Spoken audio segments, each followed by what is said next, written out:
ਸ਼ਮਾਦਾਨ। Radio Punjab today ਦੇ programme ਸ਼ਮਾਦਾਨ ਦੇ ਵਿੱਚ ਤੁਹਾਡਾ ਸਵਾਗਤ ਹੈ ਜੀ। ਜੇ&ਡ ਐਕਸਪ੍ਰੈਸ ਓਨਰ ਆਪਰੇਟਰ ਤੇ ਡਰਾਈਵਰ ਹਾਇਰ ਕਰ ਰਹੀ ਹੈ ਜੀ। ਲੋਕਲ ਸੈਟਲ ਏਰੀਆ ਦੇ ਵਿੱਚ ਜੌਬ ਦਿੰਦੀ ਹੈ। ਡੇਲੀ ਹੋਮ ਜਾ ਸਕਦੇ ਹੋ, ਪੰਜਾਬੀ ਦੇ ਵਿੱਚ ਡਿਸਪੈਚ ਕਰਦੇ ਨੇ। ਕਾਲ ਕਰ ਸਕਦੇ ਹੋ ਮਨਮੋਹਨ ਸਿੰਘ ਧਾਲੀਵਾਲ ਨੂੰ 206 550 0088 ਤੇ 206 550 0088 ਤੇ।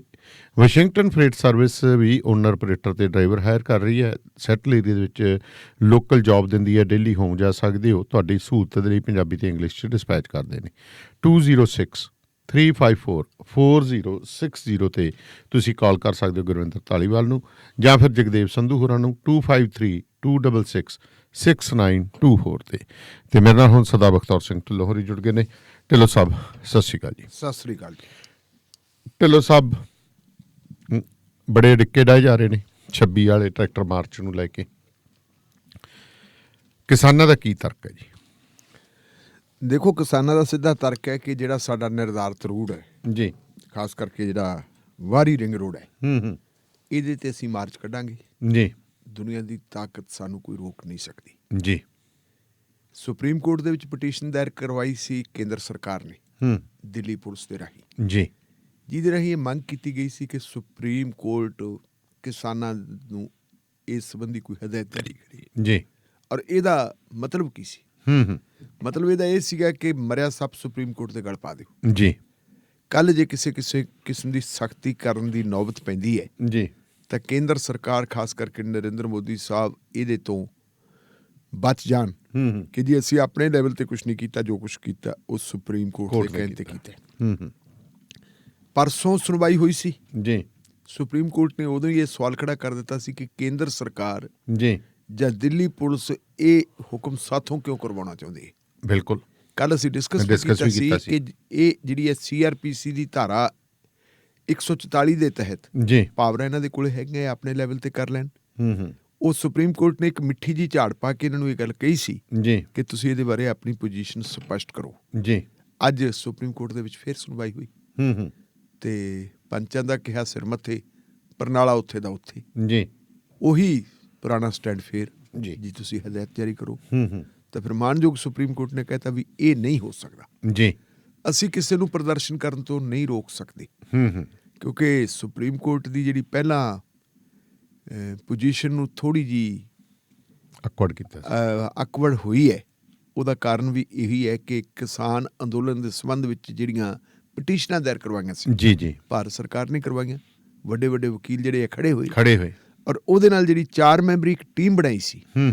4 ਮੈਂਬਰੀ ਟੀਮ ਦੇ ਵਿੱਚੋਂ 4 ਮੈਂਬਰ ਪਾ ਦਿੱਤੇ, ਜਿਨ੍ਹਾਂ ਮੈਂਬਰਾਂ ਦਾ ਪਹਿਲਾਂ ਤੋਂ ਹੀ ਆਪਾਂ ਨੂੰ ਪਤਾ ਵੀ ਨਜ਼ਰੀਆ ਇਹਨਾਂ ਕਾਨੂੰਨਾਂ ਦੇ ਹੱਕ ਵਿੱਚ ਹੈ। ਜੀ। ਸੋ ਉਹਦਾ ਕਰਕੇ ਲੋਕਾਂ ਦੇ ਵਿੱਚ ਕਾਫੀ ਜਿਹੜੀ ਹੈਗੀ ਚਰਚਾ ਹੋਈ ਸੀ ਸੁਪਰੀਮ ਕੋਰਟ ਦੇ ਰੋਲ ਨੂੰ ਲੈ ਕੇ। ਜੀ। ਕੁਝ ਲੋਕਾਂ ਨੇ ਤਾਂ ਇਸ ਗੱਲ ਤੇ ਵੀ ਡਿਸਕਸ਼ਨ ਕਰਨੀ ਸ਼ੁਰੂ ਕਰ ਦਿੱਤੀ ਹੈ, ਕੁਝ ਵੈਬਸਾਈਟਾਂ ਤੇ ਵੀ ਹੈਗੀ ਹੈ, ਕੁਝ ਲੀਡਰਾਂ ਨੇ ਵੀ ਕਹਿਣਾ ਸ਼ੁਰੂ ਕਰ ਦਿੱਤਾ ਹੈ, ਕੁਝ ਸਾਬਕਾ ਜੱਜਾਂ ਨੇ ਵੀ ਕਹਿਣਾ ਸ਼ੁਰੂ ਕਰ ਦਿੱਤਾ ਕਿ ਕੀ ਇਹ ਪੁੱਛਣਾ ਸ਼ੁਰੂ ਕਰ ਦਿੱਤਾ ਕਿ ਕੀ ਸੁਪਰੀਮ ਕੋਰਟ ਸਰਕਾਰ ਤੋਂ ਡਰਨ ਲੱਗ ਪਈ। ਹਾਂ, ਜੇ ਅਸੀਂ ਦੇਖੀਏ ਸਾਡਾ ਜਿਹੜਾ ਹੈਗਾ ਜਮਹੂਰੀ ਢਾਂਚਾ, ਜੀ, ਇਹਦੇ 4 ਖੰਭੇ ਹੈ। 4 ਖੰਭਿਆਂ ਦੇ ਵਿੱਚੋਂ ਇੱਕ ਹੈ ਜੀ ਵਿਧਾਨ ਪਾਲਿਕਾ, ਜੀ, ਜਿਹਨੂੰ ਅਸੀਂ ਕਹਿੰਦੇ ਪਾਰਲੀਮੈਂਟ ਔਰ ਅਸੈਂਬਲੀਆਂ, ਜਿਨ੍ਹਾਂ ਨੇ ਕਾਨੂੰਨ ਬਣਾਉਣੇ ਹੁੰਦੇ ਹੈ। ਦੂਜਾ ਹੈ ਜੀ ਜਿਨ੍ਹਾਂ ਨੇ ਕਾਨੂੰਨ ਲਾਗੂ ਕਰਨਾ ਹੁੰਦਾ, ਸਰਕਾਰ, ਐਗਜ਼ੈਕਟਿਵ ਜਿਹਨੂੰ ਕਹਿ ਦਿੰਦੇ ਆਪਾਂ, ਕਾਰਜਪਾਲਿਕਾ। ਔਰ ਤੀਸਰਾ ਹੁੰਦਾ ਹੈ ਕਿ ਕੀ ਕਾਨੂੰਨ ਸਹੀ ਬਣੇ, ਕੀ ਕਾਨੂੰਨਾਂ ਨੂੰ ਸਹੀ ਢੰਗ ਨਾਲ ਲਾਗੂ ਕੀਤਾ ਜਾ ਰਿਹਾ, ਇਹ ਦੇਖਣਾ ਹੁੰਦਾ ਹੈ। ਜੀ। ਨਿਆਂਪਾਲਿਕਾ ਨੇ ਕਾਨੂੰਨ ਸਹੀ ਹਨ ਕਿ ਨਹੀਂ, ਨਿਆਂਪਾਲਿਕਾ ਨੇ ਇਹ ਦੇਖਣਾ ਹੁੰਦਾ ਹੈ। ਤੇ ਜਿਹੜਾ ਇੱਕ ਚੌਥਾ, ਕਿਉਂਕਿ ਇਹ ਸਾਰੇ ਦੇ ਸਾਰੇ ਸਰਕਾਰੀ ਹੈ, ਜੀ, ਇੱਕ ਜਿਹੜਾ ਚੌਥਾ ਖੰਭਾ ਹੈ ਉਹ ਗੈਰ ਸਰਕਾਰੀ ਹੈ, ਜਿਹਨੂੰ ਅਸੀਂ ਮੀਡੀਆ ਕਹਿ ਦਿੰਦੇ ਹਾਂ। ਮੀਡੀਆ ਨੇ ਓਵਰਆਲ ਨਜ਼ਰ ਰੱਖਣੀ ਹੁੰਦੀ ਹੈ, ਜੀ। ਲੇਕਿਨ ਇੱਥੇ ਜੇ ਅਸੀਂ ਦੇਖੀਏ ਸੁਪਰੀਮ ਕੋਰਟ ਦੀ ਇਹ ਜ਼ਿੰਮੇਵਾਰੀ ਬਣਦੀ ਸੀ। ਬਹੁਤ ਸਾਰੇ ਲੋਕਾਂ ਨੇ ਸਵਾਲ ਉਠਾਇਆ ਹੈ, ਜੀ, ਕਿ ਜਦੋਂ ਇਹ 3 ਖੇਤੀ ਕਾਨੂੰਨ ਬਣਾਏ ਹੈ, ਜੀ, ਖੇਤੀ ਜਿਹੜਾ ਹੈਗਾ ਸਬਜੈਕਟ ਹੈ ਉਹ ਸਟੇਟ ਸਬਜੈਕਟ ਹੈ। ਬਿਲਕੁਲ ਜੀ। ਸੈਂਟਰ ਨੇ ਉਹਦੇ ਵਿੱਚ ਦਖਲਅੰਦਾਜ਼ੀ ਕਿਵੇਂ ਕੀਤੀ? ਸੈਂਟਰ ਨੇ ਟ੍ਰੇਡ ਐਂਡ ਕਮਰਸ ਵਾਲੇ ਮਾਧਿਅਮ ਰਾਹੀਂ ਇਹਦੇ ਵਿੱਚ ਦਖਲਅੰਦਾਜ਼ੀ ਕਰਕੇ 3 ਕਾਨੂੰਨ ਬਣਾਤੇ। ਲੋਕਾਂ ਨੂੰ ਆਸ ਉਮੀਦ ਇਹ ਸੀ, ਜਿਹੜੇ ਕੁਐਸਚਨ ਵੀ ਖੜੇ ਹੁੰਦੇ ਆ ਸੁਪਰੀਮ ਕੋਰਟ ਦੀ ਭੂਮਿਕਾ ਨੂੰ ਲੈ ਕੇ, ਕਿ ਸੁਪਰੀਮ ਕੋਰਟ ਸੂਮੋਟੋ ਨੋਟਿਸ ਲੈ ਕੇ ਇਹਦੇ ਤੇ ਕੇਂਦਰ ਸਰਕਾਰ ਦੀ ਜਵਾਬ ਤਲਬੀ ਕਰੂਗੀ, ਲੇਕਿਨ ਉਹ ਜਵਾਬ ਤਲਬੀ ਨਹੀਂ ਕੀਤੀ। ਜੀ। ਸਗੋਂ ਇੱਕ ਕਮੇਟੀ ਬਣਾਤੀ ਕਿ ਜੀ ਇਹ ਕਮੇਟੀ ਜਿਹੜੀ ਹੈਗੀ ਰਿਪੋਰਟ ਦੇਊਗੀ ਸੁਪਰੀਮ ਕੋਰਟ ਨੂੰ ਤੇ ਫੈਸਲਾ ਫਿਰ ਸੁਪਰੀਮ ਕੋਰਟ ਕਰੂਗੀ ਜੀ ਪਹਿਲਾਂ ਕਹਿੰਦਾ ਸੀ ਕੱਲੀ ਕਮੇਟੀ ਹੋਊ ਉਦੋਂ ਮੰਨਿਆ ਗਿਆ ਸੀ ਕਿ ਕਮੇਟੀ ਵਿਚੋਲਗੀਰੀ ਵਾਲੀ ਗੱਲ ਹੋਊ ਜੀ ਤੇ ਵਿਚੋਲਗੀਰੀ ਨੂੰ ਜਦੋਂ ਕਿਸਾਨਾਂ ਨੇ ਇੱਕ ਵੱਡੇ ਰੱਦ ਕਰ ਦਿੱਤਾ ਕਿ ਅਸੀਂ ਕਿਸੇ ਨਾਲ ਗੱਲ ਹੀ ਨਹੀਂ ਕਰਨੀ ਇਹ ਕੌਣ ਹੈ ਇਹ ਗੱਲ ਤਾਂ ਸਾਨੂੰ ਸਰਕਾਰ ਵੀ ਕਹਿ ਚੁੱਕੀ ਹੈ ਜੀ ਜੇ ਅਸੀਂ ਸਰਕਾਰ ਦੀ ਕਮੇਟੀ ਰੱਦ ਕਰ ਦਿੱਤੀ ਸੁਪਰੀਮ ਕੋਰਟ ਦੀ ਕਮੇਟੀ ਕਿਉਂ ਕਰਾਂਗੇ ਔਰ ਨਾਲ ਹੀ ਸੁਪਰੀਮ ਕੋਰਟ ਨੇ ਜਿਹੜੇ ਪਹਿਲਾਂ ਨਾਂ ਲਏ ਸੀ ਜੀ ਪ੍ਰੋਫੈਸਰ ਪੀ ਸਾਈਂਦਾਸ ਜਾਂ ਜਸਟਿਸ ਲੋਢਾ ਜੀ ਕਿ ਸੁਪਰੀਮ ਕੋਰਟ ਦਾ ਕੋਈ ਵੀ ਰਿਟਾਇਰਡ ਚੀਫ ਜਸਟਿਸ ਹੈ ਇਸ ਕਮੇਟੀ 'ਚ ਹੋਊ ਉਹਨਾਂ ਨੂੰ ਸਾਰਿਆਂ ਨੂੰ ਲਾਂਭੇ ਕਰਕੇ ਤੇ 4 ਜਿਹੜੇ ਬੰਦੇ ਪਾਏ ਜੀ ਚਾਰੇ ਦੇ ਚਾਰੇ ਬੰਦੇ ਉਹ ਪਾਤੇ ਜਿਹੜੇ ਇਹਨਾਂ ਕਾਨੂੰਨਾਂ ਦੇ ਹੱਕ ਵਿੱਚ ਸੀ ਔਰ ਉਹਨਾਂ ਦੇ ਵਿੱਚੋਂ ਭੁਪਿੰਦਰ ਸਿੰਘ ਮਾਨ ਦੀ ਜਦੋਂ ਤੋਏ ਹੋ ਗਈ ਤੇ ਉਹਨੂੰ ਤਾਂ ਬਾਹਰ ਆਉਣਾ ਪੈ ਗਿਆ 3 ਜਣੇ ਰਹਿ ਗਏ ਸੋ ਜਿਹੜੀ ਸੁਪਰੀਮ ਕੋਰਟ ਦੀ ਆਪਾਂ ਕਹਿ ਸਕਦੇ ਹਾਂ ਕਿ ਇਸ ਮੁੱਦੇ ਨੂੰ ਲਿਆ ਕੇ ਜਿਹੜੀ ਉਹਦੀ ਸਾਖ ਨੂੰ ਧੱਕਾ ਲਵਾਇਆ ਕੇਂਦਰ ਸਰਕਾਰ ਨੇ ਇਹ ਫਿਰ ਸੁਪਰੀਮ ਕੋਰਟ ਨੇ ਐਤਕੀ ਦੇਖਿਆ ਵੀ ਕਿ ਨਹੀਂ ਅਸੀਂ ਇਸ ਤੁਹਾਡੇ ਜਿਹੜਾ ਹੈ ਇਹ ਜਿਹੜਾ ਚੱਕਰ ਵੀ ਤੁਸੀਂ ਰਚ ਰਹੇ ਹੋ ਅਸੀਂ ਇਹਦੇ 'ਚ ਫਸਦੇ ਅਸੀਂ ਇਹ 'ਚ ਫਸਣਾ ਨਹੀਂ ਚਾਹੁੰਦੇ ਅੱਜ ਫਿਰ ਜਦੋਂ ਕੇਂਦਰ ਸਰਕਾਰ ਨੇ ਉਹੀ ਕੁਝ ਲਿਆ ਤਾਂ ਸਪਸ਼ਟ ਕਹਿ ਦਿੱਤਾ ਸੁਪਰੀਮ ਕੋਰਟ ਨੇ ਕਿ ਅਸੀਂ ਪ੍ਰਦਰਸ਼ਨ ਨੂੰ ਰੋਕ ਨਹੀਂ ਸਕਦੇ ਜੀ ਇਹ ਕੰਮ ਪੁਲਿਸ ਦਾ ਹੈ ਪੁਲਿਸ ਦੇ ਕੋਲੇ ਪਾਵਰਾਂ ਹੈਗੀਆਂ ਉਹ ਆਪਣੀਆਂ ਪਾਵਰਾਂ ਇਸਤੇਮਾਲ ਕਰੇ ਉਹਨੇ ਕੀ ਕਰਨਾ ਕੀ ਨਹੀਂ ਕਰਨਾ ਔਰ ਇਹਦੇ ਸੰਬੰਧ ਵਿੱਚ ਉਹਨਾਂ ਨੇ ਕਹਿ ਦਿੱਤਾ ਕਿ ਤੁਸੀਂ ਆਪਣੀ ਪਟੀਸ਼ਨ ਵਾਪਸ ਲੈ ਲਓ ਜੀ ਬਾਈ ਆਰਡਰ ਅੱਜ ਉਹ ਪਟੀਸ਼ਨ ਵਾਪਸ ਹੋ ਗਈ ਉਹ ਵਾਪਸ ਹੋ ਗਈ ਹੈ ਉਹ ਬਾਈ ਆਰਡਰ ਵਾਪਸ ਹੋਈ ਹੈ ਹੁਣ ਉਹਦੇ ਵਾਪਸ ਹੋਣ ਤੋਂ ਬਾਅਦ ਇਸ ਵੇਲੇ ਦੇਖੀਏ ਆਪਾਂ ਤਾਂ ਜੋ ਕਿਸਾਨਾਂ ਨੇ ਕਿਹਾ ਸੀ ਕਿ ਜੀ ਇਸ ਤਾਂ ਦਰੇੜਾ ਅਸੀਂ ਤਾਂ ਦਿੱਲੀ ਦੇ ਆਲੇ ਦੁਆਲੇ ਜਿਹੜਾ ਹੈਗਾ ਜਿਹੜਾ ਉਹਨੂੰ ਆਪਾਂ ਕਹਿ ਸਕਦੇ ਆਊਟਰ ਰਿੰਗ ਰੋਡ ਉਹ ਆਊਟਰ ਰਿੰਗ ਰੋਡ ਕਹਿ ਦਿੰਦੇ ਪਰ ਹੈ ਤਾਂ ਹੁਣ ਅੰਦਰ ਹੀ ਮਿਡਲ ਆਫ ਦੀ ਸਿਟੀ ਆ ਗਈ ਹੁਣ ਉਹ ਅੰਦਰ ਆ ਗਈ ਹੁਣ ਦਿੱਲੀ ਪੁਲਿਸ ਵਾਰ-ਵਾਰ ਇਹ ਕੋਸ਼ਿਸ਼ ਕਰ ਰਹੀ ਹੈ ਕਦੇ ਜੁਆਇੰਟ ਕਮਿਸ਼ਨਰ ਆਉਂਦਾ ਹੈ ਕਦੇ ਕੋਈ ਆਉਂਦਾ ਕਿਸਾਨਾਂ ਦੇ ਕੋਲੇ ਕਿ ਕੋਈ ਵਿਚਕਾਰਲਾ ਰਾਹ ਕੱਢ ਲਈਏ ਉਹ ਕਹਿੰਦੇ ਜੀ ਦਿੱਲੀ ਦੇ ਵਾਰ-ਵਾਰ ਤੁਰੇ ਫਿਰੋ ਉਹ ਕਹਿੰਦੇ ਜੀ ਨਾ ਅਸੀਂ ਤਾਂ ਡਿਸਪਲਿਨ 'ਚ ਰਵਾਂਗੇ ਅਸੀਂ ਅਮਨ ਸ਼ਾਂਤੀ ਭੰਗ ਹੀ ਨਹੀਂ ਕਰਨੀ ਅਸੀਂ ਰਾਜਪਥ ਵਾਲੇ ਪਾਸੇ ਜਾਣਾ ਹੀ ਨਹੀਂ ਹੈ ਇਸ ਕਰਕੇ ਸਾਨੂੰ ਤੁਸੀਂ ਜਿਹੜਾ ਹੈ ਅੰਦੋਲਨ ਕਰਨ ਤੋਂ ਜਾਂ ਸਾਨੂੰ ਪ੍ਰਦਰਸ਼ਨ ਕਰਨ ਤੋਂ ਕਿਉਂ ਰੋਕੋਗੇ ਵੱਡੀ ਗੱਲ ਦਾਣੇ ਵਾਲੀ ਅਸਲ ਵਿੱਚ ਇਹ ਹੈਗੀ ਕਿ ਕੋਈ ਕੰਸਟੀਟਿਊਸ਼ਨ ਜਿਹੜਾ ਹੈਗਾ ਭਾਰਤੀ ਸੰਵਿਧਾਨ ਅਲਾਉ ਕਰਦਾ ਹੈ ਕਿ ਪੂਰਨ ਅਮਨ ਰਹਿ ਕੇ ਤੁਸੀਂ ਆਪਣਾ ਪ੍ਰੋਟੈਸਟ ਕਰ ਸਕਦੇ ਹੋ ਕਿਸਾਨਾਂ ਦੇ ਕੋਲੇ ਜਿਹੜਾ ਕੰਸਟੀਟਿਊਸ਼ਨ ਵਾਲਾ ਇੱਕ ਬਹੁਤ ਵੱਡਾ ਹਥਿਆਰ ਹੈ ਉਹ ਮੂਹਰੇ ਉਹ ਹਥਿਆਰ ਰੱਖਦੇ ਜੀ ਆ ਪੜ੍ਹ ਲਓ ਇਹਦੇ ਤੁਸੀਂ ਸਾਨੂੰ ਰੋਕੋਗੇ ਕਿਵੇਂ ਕਿੰਨੇ ਦਿਨ ਹੋ ਗਏ ਸਾਨੂੰ ਇੱਥੇ ਬੈਠਿਆਂ ਨੂੰ ਮਹੀਨਿਆਂ ਤੋਂ ਉੱਪਰ ਹੋ ਗਿਆ ਇਹ ਸਾਰੇ ਸਮੇਂ ਦੇ ਦੌਰਾਨ ਅਸੀਂ ਤਾਂ ਕਦੇ ਕੋਈ ਵਿਗੜ ਨਹੀਂ ਪਾਇਆ ਅਸੀਂ ਤਾਂ ਕਦੇ ਕੋਈ ਭੰਨ ਤੋੜ ਨਹੀਂ ਕੀਤੀ ਅਸੀਂ ਦਿੱਲੀ ਨੂੰ ਜਾ ਰਹੇ ਸੀ ਰਾਮਲੀਲਾ ਮੈਦਾਨ ਦੇ ਵਿੱਚ ਬੈਠਣਾ ਸੀ ਸਾਨੂੰ ਤਾਂ ਜੀ ਪੁਲਿਸ ਜੀ ਤੁਸੀਂ ਰੋਕਤਾ ਤੇ ਹੁਣ ਪੁਲਿਸ ਜੀ ਤੁਸੀਂ ਸਾਨੂੰ ਆਪਦਾ ਘੱਟੋ ਘੱਟ ਮਾਰਚ ਤਾਂ ਕਰਨ ਦਿਓ ਰਿਪਬਲਿਕ ਡੇ ਸਾਡਾ ਵੀ ਹੈ ਜੀ ਗਣਤੰਤਰ ਦਿਵਸ ਬਾਕੀ ਭਾਰਤ ਦੇ ਨਾਲ ਮੈਂ ਜਾ ਕੇ ਆਇਆ ਢਿੱਲੋਂ ਸਾਹਿਬ ਠੀਕਰੀ ਵਾਲ ਤੇ ਰਾਹ 'ਚ ਵੇਖਿਆ ਵੀ ਕਿਸਾਨ ਦਾ ਝੰਡਾ ਖਾਲਸਾਈ ਝੰਡਾ ਤੇ ਵਿਚਾਲੇ ਨੈਸ਼ਨਲ ਝੰਡਾ ਟਰਾਲੀਆਂ ਦੇ ਉੱਤੇ ਲੱਗ ਕੇ ਜਾ ਨਹੀਂ ਇਹਦੇ ਤੇ ਵੀ ਕੁਝ ਲੋਕਾਂ ਨੇ ਕਿੰਤੂ ਪ੍ਰੰਤੂ ਕੀਤਾ ਸੀ ਜਦੋਂ ਨੈਸ਼ਨਲ ਫਲੈਗ ਦੀ ਗੱਲ ਆਈ ਸੀ ਉਦੋਂ ਕੁਝ ਲੋਕਾਂ ਨੇ ਕਿੰਤੂ ਪ੍ਰੰਤੂ ਕੀਤਾ ਸੀ ਕਿ ਜੀ ਤਿਰੰਗੇ ਝੰਡੇ ਦੇ ਰੰਗ ਪਹਿਲਾਂ ਨਹੀਂ ਦੇਖੇ ਇਹ ਸਾਨੂੰ ਤਿਰੰਗੇ ਝੰਡੇ ਦੇ ਨਹੀਂ ਲਾਉਣੇ ਚਾਹੀਦੇ ਸਾਨੂੰ ਸਿਰਫ ਤੇ ਸਿਰਫ ਖਾਲਸਾਈ ਝੰਡੇ ਲਾਉਣੇ ਚਾਹੀਦੇ ਲੇਕਿਨ ਤਿਰੰਗਾ ਝੰਡਾ ਨਾ ਤਾਂ ਕਾਂਗਰਸ ਦੀ ਜਾਇਦਾਦ ਹੈ ਜੀ ਤੇ ਨਾ ਹੀ ਤਿਰੰਗਾ ਝੰਡਾ ਜਿਹੜਾ ਹੈਗਾ ਉਹ ਬੀਜੇਪੀ ਦੀ ਜਾਇਦਾਦ ਹੈ ਉਹ ਭਾਰਤ ਦਾ ਨੈਸ਼ਨਲ ਫਲੈਗ ਆ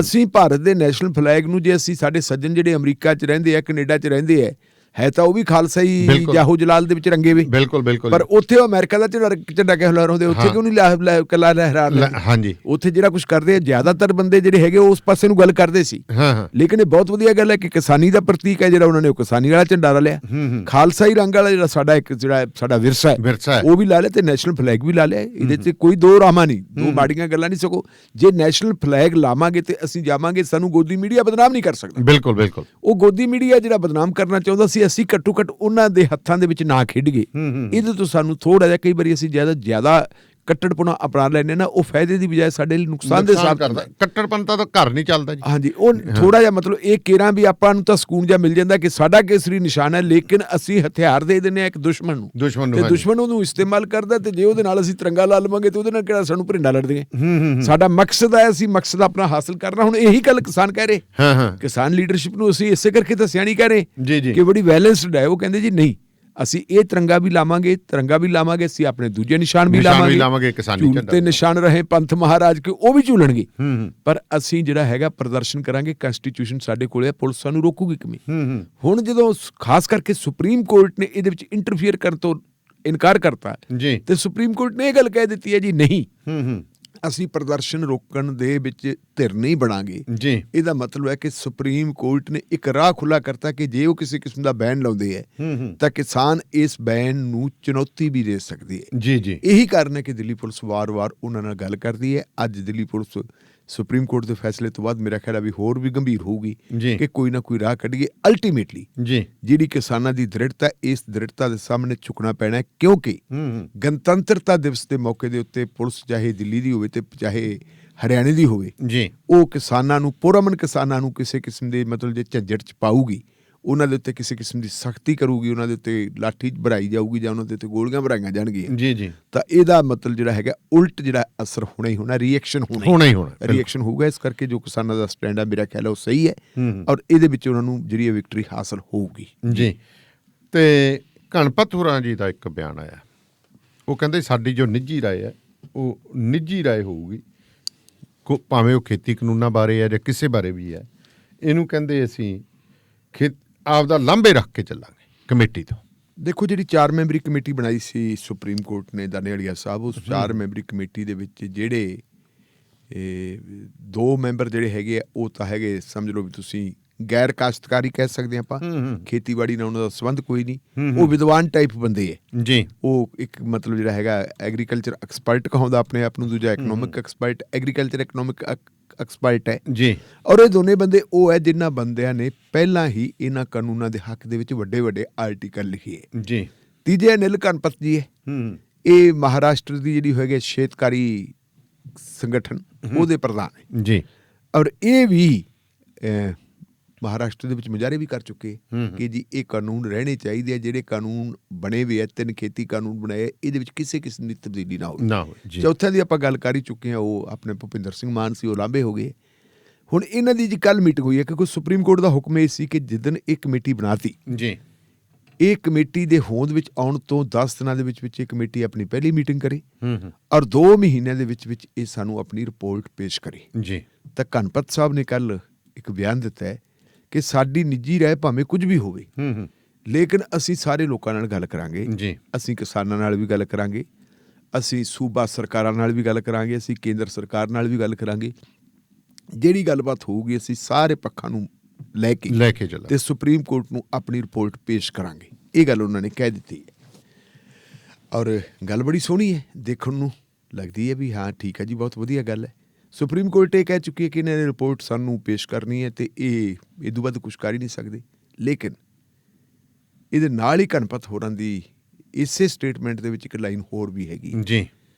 ਉਹਨਾਂ ਨੇ ਕਿਹਾ ਜੀ ਇਹ ਜਿਹੜੇ ਕਾਨੂੰਨ ਆ ਨਾ 3 ਕਾਨੂੰਨ ਕੋਈ ਮਾੜੇ ਨਹੀਂ, ਤੇ ਜੇ ਇਹਨਾਂ ਕਾਨੂੰਨਾਂ ਦੇ ਉੱਤੇ ਜਿਹੜੀ ਹੈ ਬਿਲਕੁਲ ਉੱਕਾ ਹੀ ਜਿਹੜੇ ਜਿਵੇਂ ਅੱਜ ਦੀ ਡੇਟ ਦੇ ਵਿੱਚ ਜਿਹੜੇ ਕਾਨੂੰਨ ਹੋ ਗਏ, ਜੇ ਇਹਨਾਂ ਤੇ ਲਕੀਰ ਮਾਰਤੀ ਹੈ, ਜਮਾਂ ਹੀ ਖਤਮ ਕਰਤੇ, ਫਿਰ ਕਹਿੰਦੇ ਵੀ ਕੋਈ ਵੀ ਸਰਕਾਰ ਅਗਲੇ 50 ਸਾਲਾਂ ਤੱਕ ਜੁਰਤ ਨਹੀਂ ਕਰੂਗੀ ਇਹ ਜਿਹੇ ਕਾਨੂੰਨ ਲਿਆਉਣ ਵਾਸਤੇ।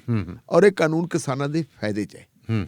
ਇੱਕ ਪਾਸੇ ਨਿੱਜੀ ਰਾਏ ਕਹਿੰਦੇ, ਨਿੱਜੀ ਰਾਏ ਦਾ ਤਾਂ ਲੋਕਾਂ ਨੂੰ ਪਹਿਲਾਂ ਹੀ ਪਤਾ ਵੀ ਤੁਸੀਂ ਕਰਨਾ ਕੀ ਹੈ। ਇਸ ਸਟੇਟਮੈਂਟ ਦੇ ਨਾਲ ਫਿਰ ਆਹ ਲਾਈਨ ਜੋੜਨ ਦੀ ਕੀ ਲੋੜ ਸੀ।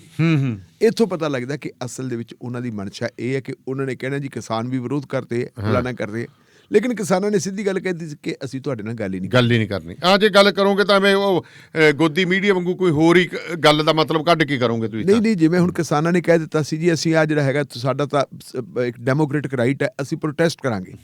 ਭਾਵੇਂ ਉਹਨਾਂ ਦੇ ਵਕੀਲ ਸਾਹਿਬਾਨ ਉੱਥੇ ਗਏ ਹੈ, ਅੱਜ ਖਬਰਾਂ ਜਿਹੜੀਆਂ ਲੱਗੀਆਂ ਹੋਈਆਂ ਸੀ ਕਿ ਮਿਸਟਰ ਆਪਣੇ ਪ੍ਰਸ਼ਾਂਤ ਭੂਸ਼ਣ ਜੀ, ਦੁਸ਼ਯੰਤ ਦਵੇ ਔਰ ਆਪਣੇ ਫੂਲਕਾ ਸਾਹਿਬ ਇਹ ਕਿਸਾਨਾਂ ਨੂੰ ਰਿਪਰੈਜ਼ੈਂਟ ਕਰਨਗੇ, ਲੇਕਿਨ ਕਿਸਾਨਾਂ ਦਾ ਜਿਹੜਾ ਸਟੈਂਡ ਸੀ ਕਿ ਜੀ ਅਸੀਂ ਇਸ ਚੱਕਰ 'ਚ ਪੈਂਦੇ ਹੀ ਨਹੀਂ।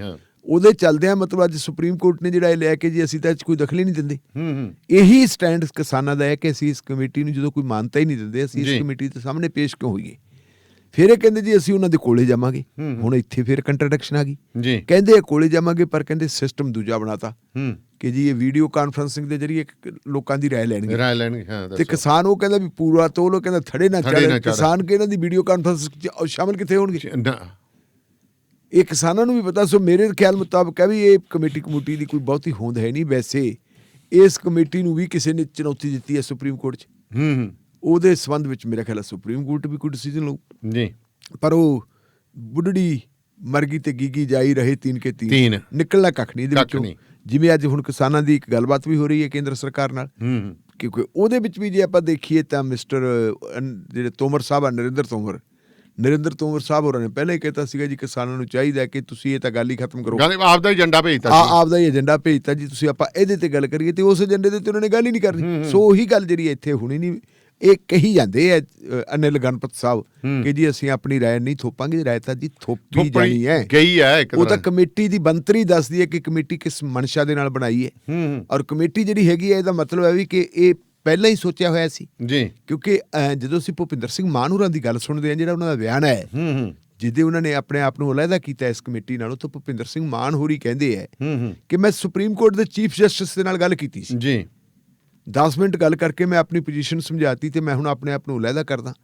ਕੀ ਸੁਪਰੀਮ ਕੋਰਟ ਦੇ ਚੀਫ ਜਸਟਿਸ ਇੰਨੀ ਜਿਹੜੇ ਹੈਗੇ ਹੈ ਐਸੈਸੀਬਲ ਹੈ ਕਿ ਬੰਦਾ ਆਰਾਮ ਨਾਲ ਹੀ ਉਹਨਾਂ ਨੂੰ ਟੈਲੀਫੋਨ ਤੇ ਗੱਲ ਕਰ ਲੇ।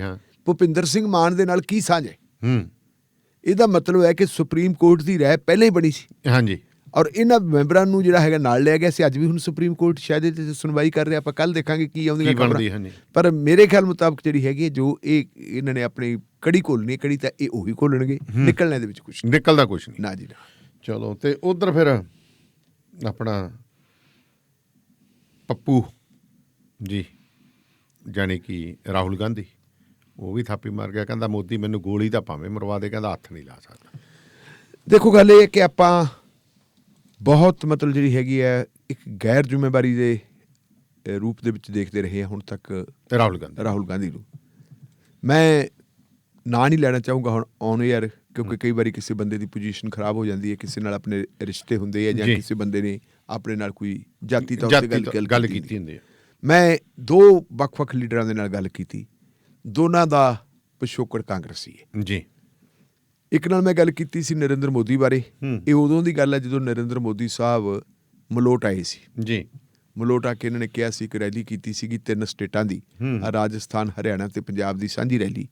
ਜਦੋਂ ਤੁਹਾਡੇ ਯਾਦ ਹੋਣਾ ਵੀ ਸਿਰ ਦੇ ਉੱਤੇ ਦਸਤਾਰ ਰੱਖੀ ਜਾ ਰਹੀ ਸੀ, ਬਿਲਕੁਲ ਤੇ ਉਹਨੇ ਦਸਤਾਰ ਲੈਣ ਤੋਂ ਇਨਕਾਰ ਕਰਤਾ। ਸੁਖਬੀਰ ਸਿੰਘ ਬਾਦਲ ਹੋਰੀ ਰੱਖ ਰਹੇ ਸੀ। ਮਤਲਬ ਹੈ ਵੀ ਬੇਸ਼ਰਮੀ ਦੀ ਹੱਦ ਤਾਂ ਇਹ ਹੈ ਕਿ ਸਾਨੂੰ ਉਦੋਂ ਪਾਸੇ ਹਟ ਜਾਣਾ ਚਾਹੀਦਾ ਸੀ ਜਦੋਂ ਦਸਤਾਰ ਦੀ ਬੇਇੱਜ਼ਤੀ ਕੀਤੀ, ਲੇਕਿਨ ਅਸੀਂ ਨਾਲ ਚੁੰਬੜੇ ਰਹੇ। ਸੋ ਉਦੋਂ ਜਦੋਂ ਆਏ ਤੇ ਉਹ ਸਾਡਾ ਇੱਕ ਸੱਜਣ ਜਿਹੜਾ ਹੈਗਾ ਕਾਂਗਰਸ ਛੱਡ ਕੇ ਤੇ ਅਕਾਲੀ ਦਲ ਦੇ ਵਿੱਚ ਆਇਆ ਸੀ, ਤੇ ਮੈਂ ਉਹਨੂੰ ਸਡਨਲੀ ਫੋਨ ਕਰ ਲਿਆ ਕਿਸੇ ਕੰਮ ਬਾਰੇ, ਤੇ ਮੈਂ ਪੁੱਛ ਲਿਆ, ਮੈਂ ਕਿਹਾ ਜੀ ਤੁਸੀਂ ਆਉਂਗੇ ਇੱਧਰ ਆਪਣੇ ਇਲਾਕੇ 'ਚ? ਉਹ ਕਹਿੰਦਾ ਵੀ ਨਹੀਂ, ਮੈਂ ਕੀ ਲੈਣਾ ਉਹਨੇ। ਮੈਂ ਕਿਹਾ ਜੀ ਪ੍ਰਧਾਨ ਮੰਤਰੀ ਸਾਹਿਬ ਦਾ ਪ੍ਰੋਗਰਾਮ ਹੈ। ਕਹਿੰਦਾ ਕਿਹੜਾ ਪ੍ਰੋਗਰਾਮ? ਮੈਂ ਕਿਹਾ ਜੀ ਮਲੋਟ ਹੈ। ਤੇ ਉਹਨੇ ਮਤਲਬ ਉਂਝ ਹੀ ਜਿਵੇਂ ਹੁੰਦਾ ਮਜ਼ਾਕ 'ਚ ਕਹਿੰਦਾ ਛੱਡ ਯਾਰ, ਕੀ ਪ੍ਰਧਾਨ ਮੰਤਰੀ ਦਾ। ਤੇ ਇੱਕ ਗੱਲ ਉਹਨੇ ਮੈਨੂੰ ਅਗਲੀ ਹੋਰ ਗੱਲ ਕਹਿਤੀ, ਉਹ ਕਹਿੰਦਾ ਵੀ ਇਹ ਪ੍ਰਧਾਨ ਮੰਤਰੀ ਜੇ ਹੈ, ਮੈਨੂੰ ਇਹ ਪੱਕਾ ਯਕੀਨ ਹੈ ਕਿ ਇਹ ਰਾਹੁਲ ਗਾਂਧੀ ਨੂੰ ਦੇਸ਼ ਦਾ ਪ੍ਰਧਾਨ ਮੰਤਰੀ ਬਣਾ ਕੇ ਹਟੂਗਾ, ਉਨੀ ਦੇਰ ਚੁੱਪ ਨਹੀਂ ਕਰਦਾ। ਹਾਂ, ਤੇ ਹਾਲਾਤ ਉਧਰ ਨੂੰ ਜਾ ਰਹੇ। ਇੱਕ ਦੂਸਰਾ ਲੀਡਰ ਜਿਹੜਾ ਹੈਗਾ ਉਹ ਬਹੁਤ ਵੱਡਾ ਲੀਡਰ ਸੀ, ਉਹ ਕਾਂਗਰਸ ਪਾਰਟੀ ਦੀਆਂ ਸਿਖਰਲੀਆਂ ਸਭਾ ਦੇ ਵਿੱਚ ਰਿਹਾ ਸੀ। ਉਹਦੇ ਨਾਲ ਜਿਵੇਂ ਤੁਸੀਂ ਹੁਣ ਮੈਨੂੰ ਕੈਜੂਅਲੀ ਜੀ ਗੱਲ ਕਹਿ ਦਿੱਤੀ ਕਿ ਪੱਪੂ, ਤੇ ਮੈਂ ਉਹਨੂੰ ਕਹਿੰਦਾ ਜੀ ਇਹ ਬੰਦਾ ਤਾਂ ਲੋਲਾ ਜਾਏ। ਤੇ ਉਹ ਲੀਡਰ ਨੇ ਮੈਨੂੰ ਕਿਹਾ ਸੀ, ਯਾਰ ਨਹੀਂ ਐਡੀ ਗੱਲ ਨਹੀਂ, ਬਹੁਤ ਇੰਟੈਲੀਜੈਂਟ ਹੈ ਜਿਹੜਾ ਲੋਲਾ। ਇਹਨੂੰ ਅਸਲ ਦੇ ਵਿੱਚ ਲੋਲਾ ਬਣਾਇਆ ਗਿਆ। ਜਿਵੇਂ ਉਹ ਆਪਾਂ ਗੱਲ ਕਰਦੇ ਹੁੰਦੇ ਨੇ, ਇੱਕ ਲੇਲਾ ਲਈ ਜਾਂਦੇ ਸੀ ਤੇ ਮਗਰ 4 ਠੱਗ ਆ ਗਏ ਸੀ, ਕੁੱਤਾ ਲਈ ਜਾਂਦਾ ਤੇ ਕੁੱਤਾ ਲਈ ਜਾਂਦਾ, ਤੇ ਉਹਨੇ ਅਖੀਰ ਕਿਹਾ ਯਾਰ ਵੀ ਜਦੋਂ 4 ਬੰਦਿਆਂ ਨੇ ਕਹਿਤਾ ਸੱਚਮੁੱਚ ਕੁੱਤਾ ਹੀ ਨਾ ਹੋਵੇ, ਤੇ ਉਹਨੇ ਲੇਲਾ ਚਲਾ ਕੇ ਮਾਰਿਆ ਸੀ ਤੇ ਆਪਦਾ ਲੈ ਕੇ ਅਲੀ 5 ਹੋ ਗਈ।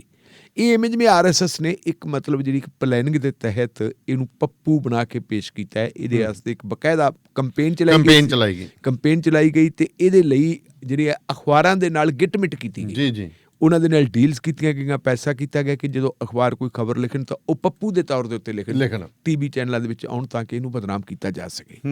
ਇਹ ਠੀਕ ਹੈ ਕਿ ਕਈ ਵਾਰੀ ਉਹ ਥੋੜਾ ਜਿਹਾ ਕਮਲ ਵੀ ਮਾਰ ਜਾਂਦਾ, ਉਹ ਮੈਚਿਓਰਿਟੀ ਨਹੀਂ। ਲੇਕਿਨ ਇੱਕ ਗੱਲ ਆਪਾਂ ਨੂੰ ਮੰਨਣੀ ਪੈਣੀ ਕਿ ਅੱਜ ਦੀ ਕਾਂਗਰਸ ਦੇ ਵਿੱਚ ਜੀ, ਭਾਵੇਂ ਬਾਕੀ ਸਾਰੇ ਮਾਮਲੇ ਦੇ ਵਿੱਚ ਰਾਹੁਲ ਗਾਂਧੀ ਕੋਈ ਕਾਮਯਾਬ ਨਹੀਂ ਹੋਇਆ, ਉਹਦੀ ਅਗਵਾਈ ਦੇ ਵਿੱਚ 2 ਵਾਰੀ ਪਾਰਲੀਮੈਂਟ ਹਾਰ ਗਈ ਹੈ ਕਾਂਗਰਸ ਜੀ। ਉਹਨੇ ਭਾਵੇਂ ਪ੍ਰਧਾਨਗੀ ਤੋਂ ਅਸਤੀਫਾ ਵੀ ਦੇ ਦਿੱਤਾ, ਲੇਕਿਨ ਇਸ ਵੇਲੇ ਕਾਂਗਰਸ ਪਾਰਟੀ ਦੇ ਵਿੱਚ ਜੇ ਕੋਈ ਬੰਦਾ ਸਾਬਤ ਸਬੂਤ ਹੋ ਕੇ ਹਿੱਕ ਡਾ ਕੇ ਨਰਿੰਦਰ ਮੋਦੀ ਦੇ ਮੂਹਰੇ ਖੜਦਾ ਹੈ ਤਾਂ ਉਹ ਸਿਰਫ ਕੱਲਾ ਰਾਹੁਲ ਗਾਂਧੀ ਹੈ। ਬਾਕੀ ਸਾਰੇ ਕਾਂਗਰਸੀ ਲੀਡਰ, ਕੋਈ ਕਿਸੇ ਨੂੰ ED ਦਾ ਡਰ ਹੈ, ਕਿਸੇ ਨੂੰ ਕੋਈ ਹੋਰ ਡਰ ਹੈਗਾ, ਉਹ ਸਭ ਜਿਹਨੂੰ ਪੰਜਾਬੀ 'ਚ ਆਪਾਂ ਕਹਿੰਦੇ ਨਾ ਪੂਛ ਲੈ ਲੈਂਦੇ ਆ ਵਿਚਾਰੇ। ਬਿਲਕੁਲ ਠੀਕ ਹੈ, ਉਹ ਪੂਛ ਲੈਣ ਵਾਲੀ ਗੱਲ ਹੈ। ਤੁਸੀਂ ਉਹ ਬਲਦ ਤੇ ਖੁਰੀਆਂ ਲਾਉਂਦੇ ਦੇਖਿਆ? ਹਾਂਜੀ। ਉਹ ਚੱਡਿਆਂ ਵਿੱਚ ਦੀ ਪੂਛ ਕੱਢ ਕੇ ਜਵਾਕ ਨੂੰ ਫੜਾ ਦਿੰਦੇ ਆ। ਹਾਂ। ਤੇ ਫਿਰ ਉਹ ਜਿਵੇਂ ਮਰਜ਼ੀ ਕੀ ਕਹਿੰਦੇ ਖੁਰੀਆਂ ਵਾਲਾ ਬਲਦ ਨੂੰ ਆਪਦਾ ਆਰਾਮ ਨਾਲ ਲਈ ਜਾਂਦਾ, ਮਾਰੀ ਜਾਂਦਾ ਸੱਟਾਂ, ਥੋੜੀਆਂ ਮਾਰੀ ਜਾਂਦਾ। ਉਹ ਬਿਲਕੁਲ ਸਾਰਿਆਂ ਦੀ ਹਾਲਤ ਉਹ ਹੈ। ਇਸ ਬੰਦੇ ਦੀ ਹਾਲਤ ਇਹ ਹੈ ਕਿ ਇਹ ਬੰਦਾ ਜਿਹੜਾ ਹੈਗਾ ਜੱਜ ਕੇ ਮਤਲਬ ਖੜਦਾ। ਕੱਲ ਉਹਨੇ ਇੱਕ ਪ੍ਰੈਸ ਕਾਨਫਰੰਸ ਕੀਤੀ ਜੀ, ਔਰ ਉਸ ਪ੍ਰੈਸ ਕਾਨਫਰੰਸ ਦੇ ਵਿੱਚ ਉਹਨੇ ਇੱਕ ਕਿਤਾਬਚਾ ਰਿਲੀਜ਼ ਕੀਤਾ ਜਿਹਦਾ ਨਾਂ ਹੈ ਕਿਸਾਨੀ ਦਾ ਖੂਨ 3 ਕਾਨੂੰਨ ਜੀ। ਵੀ ਕਿਸਾਨੀ ਦਾ ਖੂਨ ਕਰਨ ਵਾਲੇ ਕਾਨੂੰਨ ਹੈ ਜੀ। ਔਰ ਉਹਨੇ ਜਦੋਂ ਕੱਲ ਪ੍ਰੈਸ ਕਾਨਫਰੰਸ ਕੀਤੀ ਤੇ ਉਹ ਪ੍ਰੈਸ ਕਾਨਫਰੰਸ ਦੇ ਵਿੱਚ ਸਵਾਲ ਉੱਠ ਰਹੀ ਸੀ, ਕਿਉਂਕਿ ਪਿਛਲੇ ਦਿਨਾਂ ਤੁਸੀਂ ਦੇਖਿਆ ਹੋਣਾ JP ਨੱਡਾ ਜੀ ਉਹ ਵਾਰ-ਵਾਰ ਕਹਿ ਰਿਹਾ ਸੀ ਕਿ ਰਾਹੁਲ ਗਾਂਧੀ ਇਹਨਾਂ ਚੀਜ਼ਾਂ ਦਾ ਜਵਾਬ ਦੇਵੇ ਉਹ ਵਾਰ-ਵਾਰ ਰਹਿ ਰਿਹਾ ਸੀ ਤੇ ਉਹਨੇ ਕੱਲ ਇਸ ਸਪਸ਼ਟੀਕਰਨ ਦੇ ਵਿੱਚ JP ਨੱਡਾ ਹੈ ਕੌਣ ਉਹਦੀ ਔਕਾਤ ਕੀ ਹੈ। ਹਾਂ ਉਹ ਕੋਈ ਕਹਿੰਦਾ ਵੀ ਭਾਰਤ ਦਾ ਪ੍ਰੋਫੈਸਰ ਹੈ ਹਾਂ ਕਿ ਮੈਂ ਉਹਦੇ ਸਵਾਲਾਂ ਦਾ ਜਵਾਬ ਦੇਵਾਂ, ਜੀ। ਮੈਂ ਉਹਦੇ ਸਵਾਲਾਂ ਦਾ ਜਵਾਬ ਕਿਉਂ ਦੇਵਾਂ। ਪਰ ਉਹਨੇ ਫਿਰ ਕਈ ਸਵਾਲ ਉਹ ਕਹਿੰਦਾ ਵੀ ਮੈਂ ਇੱਕ ਦੇਸ਼ ਭਗਤ ਹਾਂ, ਮੈਨੂੰ ਜੋ ਮਰਜ਼ੀ ਹੈ ਕਰ ਲੈਣ ਜੀ ਜੋ ਮਰਜ਼ੀ ਹੈ ਕਰ ਲੈਣ, ਇਹ ਮੈਨੂੰ ਮੇਰੀ ਜਿਹੜੀ ਹੈਗੀ ਹੈ ਜਿਹੜੀ ਦ੍ਰਿੜਤਾ ਹੈ ਉਹ ਤੋਂ ਮੈਨੂੰ ਥੜਕਾ ਨਹੀਂ ਸਕਦੀ, ਜੋ ਮਰਜ਼ੀ ਹੈ ਕਰ ਲੈਣ। ਇਹਨਾਂ ਦੇ ਵਿੱਚ ਕਹਿੰਦਾ ਇਹ ਹਿੰਮਤ ਵੀ ਹੈ ਨਹੀਂ ਭਾਰਤੀ ਜਨਤਾ ਪਾਰਟੀ ਤੇ ਨਰਿੰਦਰ ਮੋਦੀ 'ਚ ਕਿ ਮੈਨੂੰ ਹੱਥ ਵੀ ਲਾ ਦੇਣ, ਮੈਨੂੰ ਛੂਹ ਕੇ ਵੀ ਦਿਖਾ ਦੇਣ। ਹਾਂ ਇੱਕ ਇਹਨਾਂ ਕੋਲ ਜ਼ਰੂਰ ਹੈ ਕਿ ਇਹ ਗੋਲੀ ਮਰਵਾ ਸਕਦੇ ਹੈ। ਵੈਸੇ ਇਹ ਗੱਲ ਬੜੀ ਗੰਭੀਰ ਹੈ, ਇਹ ਬਹੁਤ ਗੰਭੀਰ ਹੈ ਕਿ ਇੱਕ ਨੈਸ਼ਨਲ ਪਾਰਟੀ ਦਾ ਲੀਡਰ ਜੇ ਇਹ ਗੱਲ ਕਹਿੰਦਾ ਕਿ ਗੋਲੀ ਮਰਵਾ ਸਕਦੇ ਤੇ ਫਿਰ ਦਾਨੇਵਾਲੀਆ ਸਾਹਿਬ ਜੇ ਨੈਸ਼ਨਲ ਪਾਰਟੀ ਦੇ ਲੀਡਰ ਨੂੰ ਇਹ ਗੱਲ ਕਹਿਣ ਲਈ ਮਜਬੂਰ ਹੋਣਾ ਪੈ ਰਿਹਾ ਕੋਈ ਤਾਂ ਕਹਾਣੀ ਹੈ। ਤਾਂ ਇਹਦਾ ਫਿਰ ਹਿਸਾਬ ਕਿਤਾਬ ਆਪਾਂ ਲਾ ਕੇ ਦੇਖੀਏ ਤਾਂ ਫਿਰ ਉਹ ਹਿਟਲਰ ਵਾਲੇ ਜਰਮਨ ਵਾਲਾ ਦੌਰ ਨਜ਼ਰ ਉਹ ਯਾਦ ਆਉਂਦਾ ਹੈ। ਅਗਲੀ ਗੱਲ ਜਿਹੜੀ ਇਹਨੇ ਗੱਲ ਕਹੀ ਹੈ ਕਿ ਮੈਂ ਕਿਸਾਨੀ ਦੇ ਹੱਕ ਵਿੱਚ ਖੜਾ ਤੇ ਖੜਾ ਰਹੂੰਗਾ ਜੀ। ਪਰ ਉਹਨੇ ਨਾਲ ਇੱਕ ਦਲੀਲ ਦਿੱਤੀ ਹੈ। ਉਹ ਕਹਿੰਦਾ ਜਦੋਂ ਮੇਰੀ ਆਪਦੀ ਪਾਰਟੀ ਦਾ ਰਾਜ ਸੀ ਜੀ, ਦੇਸ਼ ਦੇ ਵਿੱਚ UPA ਦੀ ਸਰਕਾਰ ਸੀ, ਡਾਕਟਰ ਮਨਮੋਹਨ ਸਿੰਘ ਹੁੰਦੇ ਸੀ ਦੇਸ਼ ਦੇ ਪ੍ਰਧਾਨ ਮੰਤਰੀ ਜੀ, ਤੇ ਭੱਟਾ ਪਲਸੌਰ ਦੇ ਵਿੱਚ ਉਦੋਂ ਗੋਲੀ ਚੱਲੀ ਸੀ। ਕਿਸਾਨਾਂ ਤੋਂ ਉਹਨਾਂ ਦੀਆਂ ਜ਼ਮੀਨਾਂ ਖੋਹੀਆਂ ਜਾ ਰਹੀਆਂ ਸੀ, ਅਕਵਾਇਰ ਕੀਤੀਆਂ ਜਾ ਰਹੀਆਂ ਸੀ। ਉਸ ਵੇਲੇ ਉੱਥੇ ਕੌਣ ਗਿਆ ਸੀ ਜੀ? ਮੇਰੇ ਖਿਆਲ ਭੱਟਾ ਪਲਸੌਰ ਸ਼ਾਇਦ ਮੱਧ ਪ੍ਰਦੇਸ਼ ਦੇ ਵਿੱਚ ਹੈ ਜਾਂ ਇਧਰ UP 'ਚ ਹੋਊਗਾ, ਮੇਰੇ ਹੁਣ ਪੱਕਾ ਨਹੀਂ ਯਾਦ। ਉਦੋਂ ਮੋਟਰਸਾਈਕਲ ਦੇ ਉੱਤੇ ਚੜ੍ਹ ਕੇ ਰਾਹੁਲ ਗਾਂਧੀ ਗਿਆ ਸੀ ਜੀ, ਔਰ ਇਹਨੇ ਪ੍ਰੋਮਿਸ ਕੀਤਾ ਸੀ ਕਿਸਾਨਾਂ ਦੇ ਨਾਲ ਕਿ ਤੁਹਾਡੀਆਂ ਜ਼ਮੀਨਾਂ ਜਿਹੜੀਆਂ ਹੈਗੀਆਂ ਇਸ ਤਰ੍ਹਾਂ ਲੁੱਟੀਆਂ ਨਹੀਂ ਜਾਣਗੀਆਂ ਜਿਵੇਂ ਹੁਣ ਲੁੱਟੀਆਂ ਜਾਂਦੀਆਂ, ਕਿਉਂਕਿ ਜਿਸ ਐਕਟ ਦੇ ਤਹਿਤ, ਜਿਸ ਕਾਨੂੰਨ ਦੇ ਤਹਿਤ ਉਹ ਜ਼ਮੀਨਾਂ ਅਕਵਾਇਰ ਕੀਤੀਆਂ ਜਾਂਦੀਆਂ ਸੀ ਉਹ ਅੰਗਰੇਜ਼ਾਂ ਦੇ ਜ਼ਮਾਨੇ ਦਾ ਬਣਿਆ ਹੋਇਆ ਸੀ। ਜੀ ਜੀ। ਤੇ ਉਹਨੇ ਕਿਹਾ ਸੀ ਲੈਂਡ ਐਕੁਜੀਸ਼ਨ ਐਕਟ ਹੈ ਜਿਹੜਾ ਅਸੀਂ ਇਹਨੂੰ ਤਬਦੀਲ ਕਰ ਦਿਆਂਗੇ ਤੇ 2013 'ਚ ਦਾਨੇਵਾਲੀਆ ਜੀ ਫਿਰ ਤੁਹਾਨੂੰ ਪਤਾ ਲੈਂਡ ਐਕੁਜੀਸ਼ਨ ਐਕਟ ਹੈ ਜਿਹੜਾ ਉਹ ਤਬਦੀਲ ਹੋਇਆ ਸੀ ਤੇ ਨਵੇਂ ਲੈਂਡ ਐਕੁਜੀਸ਼ਨ ਐਕਟ ਦੇ ਮੁਤਾਬਕ ਜੇ ਤੁਸੀਂ ਜ਼ਮੀਨ ਅਕਵਾਇਰ ਕਰਨੀ ਹੈ ਜੀ ਤਾਂ ਜਿਹੜਾ ਤੁਹਾਡਾ ਕੁਲੈਕਟਰ ਰੇਟ ਹੈ, ਪਿੰਡਾਂ ਦੇ ਵਿੱਚ ਜ਼ਮੀਨ ਤੁਸੀਂ ਅਕਵਾਇਰ ਕਰੋਗੀ, ਸਰਕਾਰ ਕਰੂਗੀ, ਪ੍ਰਾਈਵੇਟ ਕੰਪਨੀ ਕਰੂਗੀ ਤੇ ਉਹਨੂੰ ਕੁਲੈਕਟਰ ਰੇਟ ਦਾ 4 ਗੁਣਾ ਦੇਣਾ ਪੈਣਾ। ਬਿਲਕੁਲ ਪਹਿਲਾਂ ਕੁਲੈਕਟਰ ਰੇਟ ਦੇ ਮੁਤਾਬਕ ਹੀ ਹੁੰਦੀ ਸੀ ਤੇ ਜੇ ਸ਼ਹਿਰੀ ਖੇਤਰਾਂ ਦੇ ਵਿੱਚ ਜ਼ਮੀਨ ਅਕਵਾਇਰ ਕਰਨੀ ਹੈ ਤੇ ਉੱਥੇ ਦੁੱਗਣਾ ਦੇਣਾ ਪੈਣਾ। ਤੇ ਤੁਹਾਡੇ ਯਾਦ ਹੋਣਾ ਜਦੋਂ ਨਰਿੰਦਰ ਮੋਦੀ ਸਾਹਿਬ ਦੀ ਸਰਕਾਰ ਆਈ ਹੈ ਸਭ ਤੋਂ ਪਹਿਲਾਂ ਇਹਨਾਂ ਨੇ ਯਤਨ ਇਹੀ ਕੀਤਾ ਸੀ ਕਿਸਾਨੀ ਦਾ ਘਾਣ ਕਰਨ ਵਾਸਤੇ ਕਿ ਲੈਂਡ ਐਕੁਜੀਸ਼ਨ ਐਕਟ ਨੂੰ ਤਬਦੀਲ ਕਰ ਦਿੱਤਾ ਜਾਵੇ ਜੀ। ਲੇਕਿਨ ਉਹ ਰਾਜ ਸਭਾ 'ਚ ਪਾਸ ਨਹੀਂ ਹੋ ਸਕਦਾ ਸੀ, ਉਹ ਆਪਦੀ ਮੌਤ ਆਪੇ ਮਰ ਗਿਆ ਤੇ ਦੁਬਾਰਾ ਜ਼ਰੂਰਤ ਨਹੀਂ ਪਈ। ਹੁਣ ਤਾਂ ਮਤਲਬ ਖੇਤੀਬਾੜੀ ਉਹਨਾਂ ਦੇ ਹਵਾਲੇ ਕਰਨ ਨੂੰ ਤਿਆਰ ਹੋ ਗਏ ਨਾ। ਢਿੱਲੋਂ ਸਾਹਿਬ ਇਹਦੇ ਪਿੱਛੇ ਨਾ ਮੇਰਾ ਇੱਕ ਦੋਸਤ ਦਾ ਮੁੰਡਾ ਇਨਕਮ ਟੈਕਸ 'ਚ ਜੀ, ਉਹਨੇ ਬੜੇ ਸਿੰਪਲ ਸ਼ਬਦਾਂ 'ਚ ਗੱਲ ਸਮਝਾਤੀ।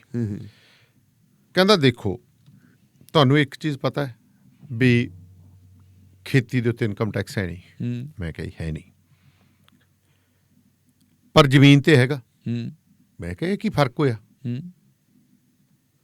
ਵੀ ਜ਼ਮੀਨ 'ਚ ਖੇਤੀਬਾੜੀ ਹੁੰਦੀ ਹੈ? ਕਹਿੰਦਾ ਨਹੀਂ, ਕਹਿੰਦਾ ਜ਼ਮੀਨ ਤੇ ਤਾਂ ਗੋਦਾਮ ਵੀ ਬਣਦੇ, ਜ਼ਮੀਨ ਤੁਸੀਂ ਕੀ ਕਹਿੰਦੇ ਹੋਰ ਕੰਮ ਨੂੰ ਵੀ ਕਿਸੇ ਨੂੰ ਦੇ ਦਿੰਦੇ ਹੋ, ਜ਼ਮੀਨ ਤੁਸੀਂ ਮੈਰਿਜ ਪੈਲੇਸ ਨੂੰ ਦੇਤੀ ਪਾਰਕਿੰਗ ਲਈ, ਫਸਲ ਤਾਂ ਨਹੀਂ ਉਗਾਉਂਦੇ ਨਾ, ਤੇ ਜਿਹੜਾ ਉਹ ਤੋਂ ਠੇਕਾ ਲੈਂਦੇ ਹੋ ਉਹਦੇ ਉੱਤੇ ਇਨਕਮ ਟੈਕਸ ਹੈ। ਇਸੇ ਤਰ੍ਹਾਂ ਕਹਿੰਦਾ ਸੋਲਰ ਸਿਸਟਮ ਨੂੰ ਜ਼ਮੀਨਾਂ ਦਿੱਤੀਆਂ ਉਹ ਤੇ ਇਨਕਮ ਟੈਕਸ ਹੈ। ਕਹਿੰਦੇ ਹੁਣ ਸਰਕਾਰ ਨੇ ਜਿਹੜੀ ਸਾਜ਼ਿਸ਼ ਰਚੀ ਹੈ ਵੀ ਦੇਖੋ ਬਾਕੀ ਤਾਂ ਕਾਰਪੋਰੇਟ ਘਰਾਣਿਆਂ ਨੂੰ ਰਿਆਇਤਾਂ ਦੇਤੀਆਂ, ਹੁਣ ਇਨਕਮ ਟੈਕਸ ਦੀ ਰਿਆਇਤ ਬਹਾਨੇ ਨਾਲ ਦੇਣੀ ਹੈ। ਉਹ ਕਿਵੇਂ ਦੇਣੀ ਹੈ? ਹੁਣ ਕਹਿੰਦੇ ਵੀ ਤੁਹਾਡੀ ਕੰਟਰੈਕਟ ਫਾਰਮਿੰਗ ਕਰਨਗੇ, ਤੁਹਾਡੇ ਤੋਂ ਜ਼ਮੀਨ ਲੈਣਗੇ ਠੇਕੇ ਤੇ, ਇੱਕ ਤਾਂ ਤੁਸੀਂ ਉਹਦਾ ਦਿਓਗੇ ਇਨਕਮ ਟੈਕਸ, ਠੇਕੇ ਦੀ ਰਕਮ ਉਹਦਾ ਇਨਕਮ ਟੈਕਸ ਦਿਓਗੇ ਕਿਉਂਕਿ ਤੁਸੀਂ ਜੇ ਫਾਰਮ ਤਾਂ ਤੁਹਾਡੇ ਕੋਲ ਹੈ ਨਹੀਂ ਨਾ। ਠੀਕ ਹੈ, ਇੱਕ ਕਹਿੰਦਾ ਉਹ ਤੇ ਦਿਓਗੇ ਤੁਸੀਂ GST ਤੇ ਕਹਿੰਦੇ ਇਨਕਮ ਟੈਕਸ ਦਾ ਰਿਬੇਟ ਕੌਣ ਲਊਗਾ? ਉਹ ਲੈਣਗੇ ਫਰਮਾਂ ਲੈਣਗੇ, ਬਿਲਕੁਲ ਜਿਹੜੇ ਕਰਾਉਣਗੇ ਜਿਨ੍ਹਾਂ ਨੇ ਕਹਿਣਾ ਵੀ ਆਹ ਦੇਖੋ ਜੀ ਸਾਡੇ ਦੇਖੋ ਜੀ ਅਸੀਂ ਤਾਂ ਪ੍ਰੋਡਿਊਸ ਕੀਤਾ। ਕਹਿੰਦਾ ਫਿਰ ਜਿਹੜੇ ਤੁਹਾਡੇ ਕਹਿੰਦਾ ਖੇਤ ਦੇ ਵਿੱਚ ਮਸਾਂ ਤਿੰਗ ਕੇ 50,000 ਦੀ ਫਸਲ ਨਿਕਲਦੀ ਉਹਨਾਂ ਦੀਆਂ 2-2 ਕਰੋੜ ਦੀਆਂ ਨਿਕਲਦੀਆਂ ਫਿਰ ਬਿਲਕੁਲ ਕਾਗਜ਼ਾਂ 'ਚ। ਬਿਲਕੁਲ ਤਕੜੀ ਗੱਲ ਉਹਨੇ ਐਨ 2 ਸ਼ਬਦਾਂ 'ਚ ਸਮਝਾਇਆ। ਨਹੀਂ ਉਹ ਚਲੋ ਉਹ ਤਾਂ ਤੁਹਾਨੂੰ ਸਮਝਾਤੀ। ਮੈਂ ਹੁਣ ਉਹੀ ਗੱਲ ਕਰਦਾ ਆਪਾਂ ਉੱਤੇ ਰਾਹੁਲ ਗਾਂਧੀ ਤੇ ਆ ਜਾਈਏ ਨਾ। ਰਾਹੁਲ ਗਾਂਧੀ ਨੇ ਕਿਹਾ ਸੀ ਕਿ ਅਸੀਂ ਉਹ ਜਿਹੜੀ ਉਹਨਾਂ ਨੇ ਲੈਂਡ ਐਕੁਜੀਸ਼ਨ ਐਕਟ ਬਣਵਾਇਆ, ਇਹਨਾਂ ਨੇ ਲੈਂਡ ਐਕੁਜੀਸ਼ਨ ਐਕਟ ਖਤਮ ਕਰਨ ਦਾ ਯਤਨ ਕੀਤਾ ਸੀ, ਉਹ ਨਹੀਂ ਹੋਇਆ।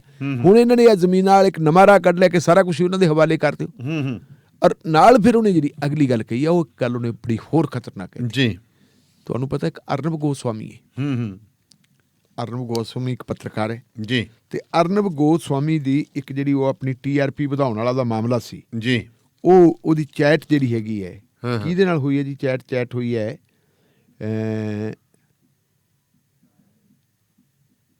ਮਿਸਟਰ ਪਾਰਥੋ ਦਾਸ ਗੁਪਤਾ, ਜੀ ਇਹ ਬ੍ਰੌਡਕਾਸਟ ਆਡੀਅנס ਰਿਸਰਚ ਕਾਉਂਸਲ ਅੱਛਾ ਜੀ ਦਾ ਸਾਬਕਾ ਮੁਖੀ ਹੈ। ਜੀ ਇਹਦੇ ਨਾਲ ਇਹਦੀ ਗੱਲਬਾਤ ਹੋਈ ਸੀ, ਚੈਟ ਹੋਈ ਸੀ WhatsApp ਦੇ ਉੱਤੇ। ਇਹ ਕਦੋਂ ਹੋਈ ਸੀ? ਇਹ ਉਸ ਵੇਲੇ ਹੋਈ ਸੀ ਜਦੋਂ ਆਪਣੇ ਉਹ ਕਸ਼ਮੀਰ ਦੇ ਵਿੱਚ ਸਾਡੇ ਜੀ। 40 ਜਵਾਨ ਸ਼ਹੀਦ ਹੋਏ ਸੀ। ਉਹਦੇ ਵਿੱਚ ਉਹ ਕੀ ਕਹਿੰਦਾ ਸੀ? ਜੀ ਉਹਦੇ ਵਿੱਚ ਉਹ ਕਹਿੰਦਾ ਸੀ ਵੀ ਜਿਹੜੇ ਆਹ 40 ਬੰਦੇ ਸਾਡੇ ਜਿਹੜੇ CRPF ਦੇ ਜਵਾਨ ਸ਼ਹੀਦ ਹੋ ਗਏ, ਜੀ ਇਹਦਾ ਹੁਣ ਜੀ ਫਾਇਦਾ ਹੋਊਗਾ ਭਾਰਤੀ ਜਨਤਾ ਪਾਰਟੀ ਨੂੰ। ਤੇ ਨਾਲ ਉਹਨੇ ਦੱਸਦਾ ਸੀ ਬਾਲਾਕੋਟ ਦੇ ਐਕਸ਼ਨ ਬਾਰੇ ਕਿ ਬਾਲਾਕੋਟ ਦੇ ਵਿੱਚ ਜਿਹੜੀ ਸਰਜੀਕਲ ਸਟ੍ਰਾਈਕ ਹੋਇਆ ਹੈ, ਉਹਦੀ ਜਾਣਕਾਰੀ ਮੈਨੂੰ ਪਹਿਲਾਂ ਸੀਗੀ, ਦੱਸੋ। ਔਰ ਉਹ ਜਿਹੜੀ ਹੈਗੀ ਹੈ ਰਿਪਬਲਿਕ TV ਦੇ ਉੱਤੇ ਉਹਦਾ ਜਿਵੇਂ ਪ੍ਰਚਾਰ ਪ੍ਰਸਾਰ ਕੀਤਾ ਜਾ ਰਿਹਾ ਸੀ ਕਿ ਜੀ ਬਾਲਾਕੋਟ ਦੇ ਵਿੱਚ ਆਹ ਕਰਤਾ ਤੇ ਆਹ ਕਰਤਾ। ਇਹ ਇੱਕ ਬਹੁਤ ਵੱਡਾ ਨੁਕਤਾ ਉਠਾਇਆ ਉਹਨੇ, ਜੀ ਰਾਹੁਲ ਗਾਂਧੀ ਨੇ ਇਹ ਵੀ ਉਠਾਇਆ। ਅੱਛਾ, ਉਹ ਕਹਿੰਦਾ ਵੀ ਜਿਹੜਾ ਬਾਲਾਕੋਟ ਦੇ ਵਿੱਚ ਸਰਜੀਕਲ ਸਟ੍ਰਾਈਕ ਹੋਣਾ ਸੀ, ਇਹ ਡਿਫੈਂਸ ਨਾਲ ਸੰਬੰਧਿਤ ਹੈ। ਇਹਨੂੰ ਫਿਰ ਕਿਵੇਂ ਪਤਾ? ਇਹ ਜਿਹੜੀ ਹੈਗੀ ਹੈ 5 ਬੰਦਿਆਂ ਨੂੰ ਪਤਾ ਸੀ। ਕਿਹਨੂੰ ਪਤਾ ਸੀ? ਪ੍ਰਧਾਨ ਮੰਤਰੀ ਨੂੰ, ਡਿਫੈਂਸ ਮੰਤਰੀ ਨੂੰ, ਰੱਖਿਆ ਪ੍ਰੈਜ਼ੀਡੈਂਟ ਆਫ ਇੰਡੀਆ ਨਾ, ਪ੍ਰਧਾਨ ਮੰਤਰੀ, ਰੱਖਿਆ ਮੰਤਰੀ ਰਾਜਨਾਥ ਸਿੰਘ, ਗ੍ਰਹਿ ਮੰਤਰੀ ਅਮਿਤ ਸ਼ਾਹ, ਉਦੋਂ ਅਮਿਤ ਸ਼ਾਹ ਸੀ ਜਾਂ ਜੋ ਵੀ ਸੀ, ਤੀਜਾ, ਚੌਥਾ ਜੀ ਫੌਜ ਦਾ ਮੁਖੀ ਤੇ 에ਅਰਫੋਰਸ ਦਾ ਮੁਖੀ, ਨੇਵੀ ਦਾ ਮੁਖੀ, ਤੇ ਪੰਜਵਾਂ ਇੱਕ 5 ਬੰਦਿਆਂ ਨੂੰ ਪਤਾ। ਤਿੰਨ ਡਿਫੈਂਸ ਦੇ ਹੋ ਗਏ ਨਾ, ਸਿੱਧੀ ਗੱਲ ਹੋ ਗਈ, ਤਿੰਨੇ ਡਿਫੈਂਸ ਹੋ ਗਏ, ਆਰਮੀ, ਨੇਵੀ, 에ਅਰਫੋਰਸ। ਚਲੋ 5 ਬੰਦਿਆਂ ਨੂੰ ਪਤਾ ਸੀ। ਉਹ ਕਹਿੰਦਾ ਵੀ 6ਵੇਂ ਬੰਦੇ ਨੂੰ ਕਿਵੇਂ ਪਤਾ ਲੱਗੇ? ਇਹ ਗੱਲ ਕਿਹਨੇ ਲੀਕ ਕੀਤੀ ਹੈ? ਅਸਲ ਦੇ ਵਿੱਚ ਜਿਹੜੇ ਪਾਇਲਟ ਸੀ, ਪਾਇਲਟਸ ਨੂੰ ਵੀ ਨਹੀਂ ਇਹ ਪਤਾ ਸੀਗਾ ਕਿ ਅਸੀਂ ਇਹ ਸਟ੍ਰਾਈਕ ਤੇ ਜਾਣਾ ਕਿੱਥੇ। ਉਹਨਾਂ ਨੂੰ ਵੀ ਮੌਕੇ ਤੇ ਦੱਸਿਆ ਗਿਆ ਸੀ ਕਿ ਤੁਸੀਂ ਇਹ ਕੁਛ ਜਾਣਾ। ਇਹ ਜਿਹੜੀ ਹੈ ਇਹ ਦੇਸ਼ ਦੀ ਡਿਫੈਂਸ ਨਾਲ ਜੁੜੀ ਹੋਈ ਗੱਲ ਹੈ। ਤੇ ਫਿਰ ਨਾਲ ਅਗਲਾ ਸਵਾਲ ਖੜਾ ਕਰਤਾ ਕਿ ਜੇ ਇਹ ਅਰਨਬ ਗੋਸਵਾਮੀ ਨੂੰ ਪਤਾ ਹੈ ਤਾਂ ਸੰਭਵ ਇਹ ਹੈ ਕਿ ਪਾਕਿਸਤਾਨ ਨੂੰ ਵੀ ਪਤਾ ਸੀ, ਕਿਉਂਕਿ ਪਾਕਿਸਤਾਨ ਦਾ ਜਿੰਨਾ ਨੁਕਸਾਨ ਮੰਨ ਕੇ ਤੁਰੇ ਸਾਪਾਂ ਉਹਨਾਂ ਨੁਕਸਾਨ ਹੋਇਆ ਨਹੀਂ ਸੀ। ਉਹ ਸਾਰੀਆਂ ਗੱਲਾਂ ਆ ਗਈਆਂ ਸੀ। ਉਹ ਕਹਿੰਦਾ ਵੀ ਇਹ ਸਾਰਾ ਕੁਝ ਕਿਉਂ ਹੋਇਆ, ਇਹਦੀ ਪੜਤਾਲ ਤੁਸੀਂ ਕਿਉਂ ਨਹੀਂ ਕਰਵਾ ਰਹੇ ਜੀ। ਔਰ ਇਹ ਮਾਮਲਾ ਮਹਾਰਾਸ਼ਟਰ ਦੇ ਵਿੱਚ ਵੀ ਇੱਕ ਵਾਰਨਿੰਗ ਇਸ਼ੂ ਬਣਿਆ ਹੋਇਆ ਜੀ।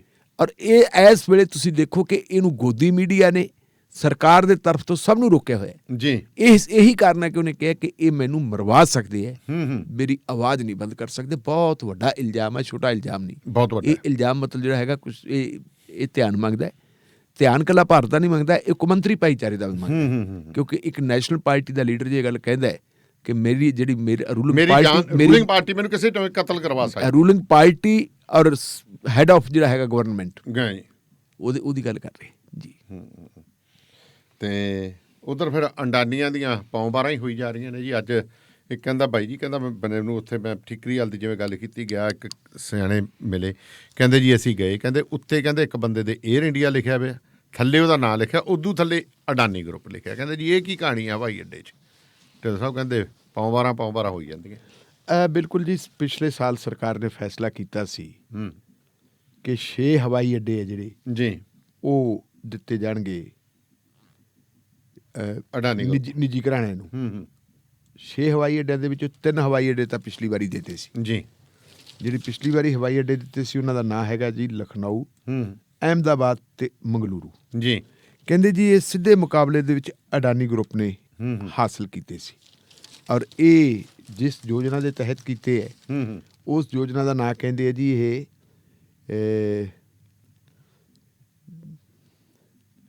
ਮਤਲਬ ਇਹਨੂੰ ਚਲਾਉਣਾ, ਇਹਦੀ ਸਾਂਭ ਸੰਭਾਲ ਕਰਨੀ, ਇਹਨੂੰ ਚਲਾਉਣਾ ਤੇ 50 ਸਾਲਾਂ ਦੇ ਤੱਕ ਮਤਲਬ ਇਹਨੂੰ ਆਪਦੇ ਕੋਲੇ ਰੱਖਣਾ। ਹਾਂ, ਤੇ ਹੁਣ ਜਿਹੜਾ ਹੈਗਾ ਨਵਾਂ ਸਿਲਸਿਲਾ, ਉਹਦੇ ਵਿੱਚ 3 ਹਵਾਈ ਅੱਡੇ ਇਹਨਾਂ ਨੇ ਹੋਰ ਦੇਣ ਦਾ ਫੈਸਲਾ ਕਰ ਲਿਆ। ਅੱਛਾ ਜੀ।